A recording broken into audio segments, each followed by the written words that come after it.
Olá, amigos de Carta Capital, sejam bem-vindos a mais um Manda no Zap, o programa dedicado à quixotesca missão de combater as fake news que se alastram por aí. Neste episódio, voltamos a falar sobre a pandemia.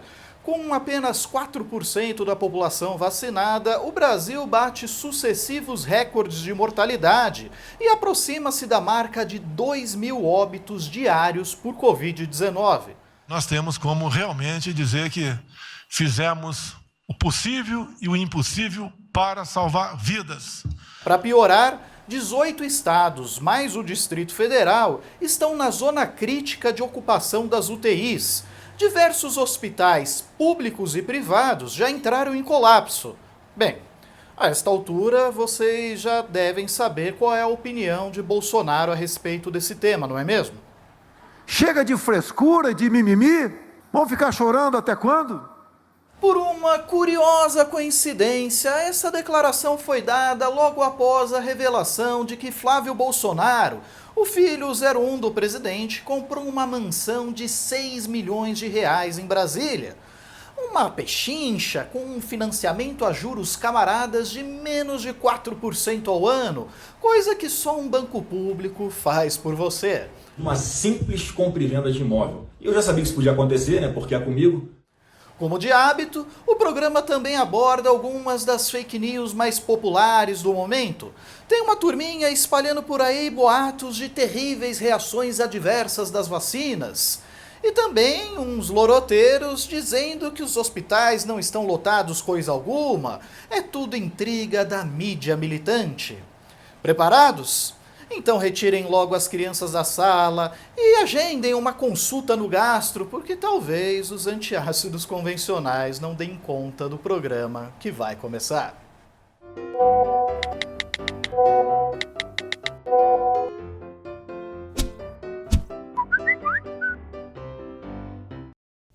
A tática está ficando manjada.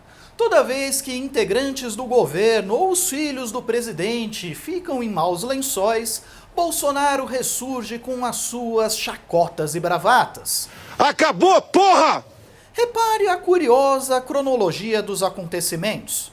Na última terça-feira, 2 de março, o site antagonista revelou detalhes da compra de uma mansão de 6 milhões de reais pelo senador Flávio Bolsonaro. A mídia repercute a notícia e começa a investigar o negócio, uma vez que o filho do presidente é acusado pelo Ministério Público do Rio de Janeiro de peculato por se apropriar do salário de servidores da Alerj no esquema das rachadinhas. Na quarta-feira, dia 3, o Brasil bate um novo recorde na pandemia. Foram registradas 1.910 mortes por Covid-19 em 24 horas, ultrapassando os Estados Unidos em novos óbitos por milhão de habitantes. No mesmo dia, a Fiocruz revela: 18 estados e o Distrito Federal estão com mais de 80% das UTIs ocupadas. O colapso dos sistemas de saúde é iminente. Na quinta-feira, dia 4, o presidente tem essas duas buchas para resolver: os nebulosos negócios do seu filho 01 e o agravamento da pandemia. Mas Bolsonaro não se acanha, sabe muito bem como levar as coisas na lábia. Nós temos que enfrentar os nossos problemas. Chega de frescura e de mimimi. Vão ficar chorando até quando? Onde vai parar o Brasil se nós pararmos? Qual o futuro do Brasil? O efeito colateral do tratamento errado do Covid, que eu venho falando há um ano, é muito mais danoso que o próprio vírus. De fato, presidente, essa turma que sabota as medidas de isolamento social, o uso de máscara e a campanha de vacinação é muito mais danosa que o vírus, em declínio em vários países. Mas antes de entrar nesse tema espinhoso, permita-me elogiar um pouco o tino comercial de seu filho. A fantástica casa de Flávio Bolsonaro é mesmo um espetáculo. São mais de 1.000 metros quadrados de área construída. O terreno é quase 2,5 vezes maior. O palacete tem 4 suítes, academia particular, brinquedoteca, piscina, banheiros com cuba de bronze, tudo isso ao lado do Lago Paranoá, onde ele pode andar de jet ski e praticar stand-up. É uma neurose, 70% vai pegar o vírus, não tem como. Mas antes que algum gaiato venha fazer ilações, não tem pedalinho algum por lá, tá ok? A recente aquisição é mesmo um negócio da China. O documento de compra e venda diz que Flávio Bolsonaro e sua esposa pagaram 2,87 milhões de reais com recursos próprios. E o restante, pouco mais de 3 milhões, com financiamento camarada do Banco de Brasília, o BRB. A taxa de juros? 3,65% ao ano, coisa de pai para filho. O BRB, para quem não conhece, é o Banco Público do Distrito Federal, governado por Ibanez Rocha, um aliado da família Bolsonaro. A instituição financeira liberou o milionário empréstimo, mesmo sabendo que o salário do senador está abaixo da renda mínima exigida pelo mercado. O presidente do BRB afirma que não houve favorecimento algum. Claro que não, quem poderia imaginar uma coisa dessas? O enrosco é que o antigo proprietário anda um pouco esquecido, com flashes tardios de memória. Inicialmente ele disse que o imóvel estava todo quitado, como consta na escritura da casa, repleta de tarjas pretas inseridas no cartório. Um dia depois, seus advogados o lembraram que Flávio Bolsonaro ainda deve 1,78 milhão de reais. Que atire a primeira pedra quem nunca esqueceu de cobrar uma dividazinha dessa. Diante do burburinho criado por essa mídia militante, Flavinho resolveu gravar um vídeo e esclarecer tudo. E mais uma vez a imprensa tenta construir uma narrativa criminosa em cima de uma simples compra e venda de imóvel. Então, sendo bastante objetivo, eu vendi um imóvel que eu tinha no Rio de Janeiro, vendi uma franquia que eu possuía também no Rio de Janeiro, e dei entrada numa casa aqui em Brasília, e a maior parte do valor dessa casa está sendo financiada num banco, numa taxa que foi aprovada, conforme o regimento familiar, como qualquer pessoa no Brasil pode fazer. Então, pessoal, é apenas isso, nada além disso, qualquer coisa a mais, é pura exploração por parte da imprensa. Está tudo redondinho, dentro da lei e sem problema nenhum. Viram só? Tudo normal. A grana é proveniente da venda da loja de chocolates e dos imóveis que o Ministério Público do Rio diz que foram usados para lavar dinheiro sujo das rachadinhas. E você aí, fazendo mau juízo do filho do presidente. Sabe o que é isso? É inveja. Inveja do tino comercial de 01.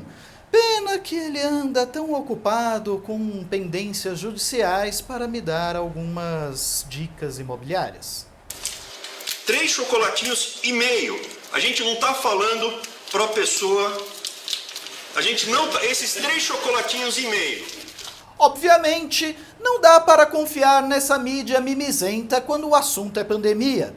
Esses comunistas só querem espalhar o terror na população e sabotar o governo de Bolsonaro, que conseguiu fazer o país crescer negativamente 4,1% em 2020. É por isso que eu sempre recorro aos jornais estrangeiros, que além de tudo são escritos em idiomas mais chiques. Nos Estados Unidos, o Wall Street Journal alerta os americanos que a variante do vírus surgida em Manaus sobrecarrega os hospitais brasileiros e atinge pacientes mais jovens. O Washington Post observa que em grande parte do mundo o número de casos de coronavírus está em queda, mas o Brasil vive o seu pior momento na pandemia. Depois, o jornal ainda publicou um editorial dizendo que temos um terreno fértil para mutações do coronavírus e somos uma ameaça para o mundo inteiro. É a mesma opinião de cientistas consultados pelo New York Times. O Brasil virou uma ameaça global. Será essa a razão de ao menos 17 países terem fechado as fronteiras para os brasileiros? Enfim, vamos adiante. O britânico The Guardian publicou uma entrevista com o cientista Miguel Nicoleles a alertar que o Brasil abre as portas para variantes mais letais do vírus. Na França, o Le Monde alerta que a cepa de Manaus pode promover reinfecções. O Le Point diz que estamos à beira de um colapso na saúde. E o Le Figaro noticiou o recorde de mortes na última quarta-feira, 3 de março. O italiano Corriere della Sera, o espanhol El País e a rede árabe Al Jazeera também deram destaque aos quase 2.000 brasileiros que perderam a vida para a Covid em um único dia. O israelense Jerusalem Post manifesta preocupação com a possibilidade de a variante brasileira ser mais resistente às vacinas. Já o La Repubblica de Roma define como um pesadelo o fato de a cepa de Manaus ser capaz de reinfectar pessoas que já contraíram o coronavírus. E aí, curtiram a sessão Por que Milfano do Brasil? Viram como a mídia estrangeira é bem menos alarmista? Pois é, por aqui ninguém deixa o presidente em paz. Vira e mexe aparece um desocupado perguntando coisas inconvenientes, como a disponibilidade de vacinas. Tem idiota que a gente vê nas mídias sociais, na imprensa, né? Vai comprar vacina, só for aqui na casa da tua mãe. E não é a primeira vez que Bolsonaro confronta esses agitadores subversivos. Pacientemente, o ex-capitão costuma mandá-los todos procurar coisas na casa da mãe.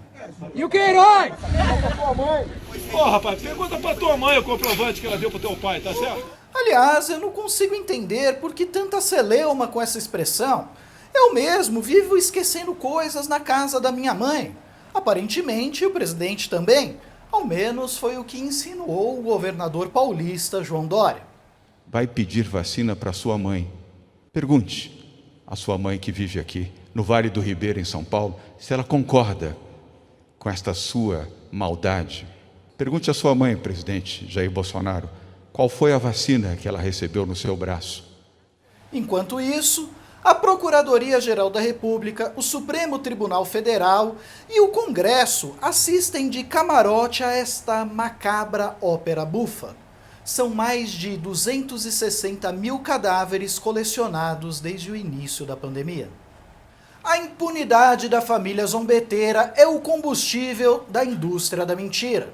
Nas redes sociais, as milícias bolsonaristas não se cansam de semear boatos para sabotar a campanha de vacinação, como este vídeo que mostra uma mulher tendo uma crise convulsiva supostamente após ter sido imunizada contra a Covid-19. Mentira! O Hospital Larcade, da província de Buenos Aires, informou à agência AFP que esta paciente tem antecedentes de convulsões e não recebeu ainda a sua dose da vacina contra a Covid. Também é cascata essa história de que a taxa de mortalidade em Israel aumentou após a aplicação da vacina da Pfizer. É justamente o contrário, o número de casos e óbitos vem caindo desde 21 de janeiro, segundo uma checagem da agência Lupa. Aliás, o premier israelense Benjamin Netanyahu chegou a participar de um comercial para negar algumas fake news e incentivar a população a se vacinar. Vocês chegaram a ver? Daima fake news. A propósito, também circula nas redes sociais um vídeo enganoso, no qual um homem circula por diferentes áreas do Hospital Moinhos de Vento, o maior da rede privada de Porto Alegre, para denunciar que a unidade não está superlotada com pacientes de Covid e coisa alguma. Gente, olha a emergência, não tem ninguém. Que triagem. Não tem ninguém na triagem. Olha a barraca do Covid. Não tem ninguém. Eu não estou aqui para levantar falso testemunho, mas está muito estranho, gente. Tirem suas conclusões aí. Pois bem, por meio de nota, o hospital esclareceu que a tenda que ele mostra na gravação foi fechada. Os pacientes com suspeita de coronavírus são encaminhados diretamente para a emergência do hospital. Além disso, outras áreas externas mostradas na gravação estão vazias exatamente porque o hospital proibiu a visita de familiares de pacientes internados. O Moinhos de Vento tornou-se alvo das milícias bolsonaristas depois de informar que não tem mais leitos de UTI disponíveis e que precisou alugar um container refrigerado para ampliar a capacidade do necrotério. E no programa da semana passada, Quem sobreviverá a Bolsonaro até 2022, nós recebemos mais de 600 comentários. Selecionamos alguns deles para o quadro Best Hater Forever, especialmente dedicado aos fãs que adoram nos odiar.